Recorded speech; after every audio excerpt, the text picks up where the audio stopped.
হিন্দু ধর্মে তুলসী গাছের বিশেষ গুরুত্ব রয়েছে। নিষ্ঠাভরে তুলসী মঞ্চে জল ঢাললে, নিয়মিত শুদ্ধ কাপড়ে পুজো করলে, সন্ধেবেলা প্রদীপ জ্বালালে গৃহলক্ষ্মী সন্তুষ্ট হন বলে মনে করা হয়।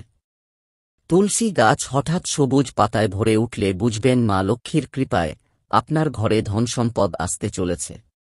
যদি তুলসী গাছের গোড়ায় ছোট ছোট দুর্বা ঘাস জন্মায়, তবে এটিও ঘরে সম্পদ বাড়ার লক্ষণ, শুভ সংবাদের আগমনের লক্ষণ হিসাবেও বিবেচিত হয় এই চিহ্নটি। যদি সময়ের আগেই তুলসী গাছে হঠাৎ মঞ্জরি দেখা দেয়, তাহলে বুঝতে হবে আপনার বাড়িতে ধনসম্পদ, সুখ সমৃদ্ধি বৃদ্ধি পেতে চলেছে। মা লক্ষ্মী ও ভগবান বিষ্ণুর উদ্দেশ্যে সেই মঞ্জরি নিবেদন করুন।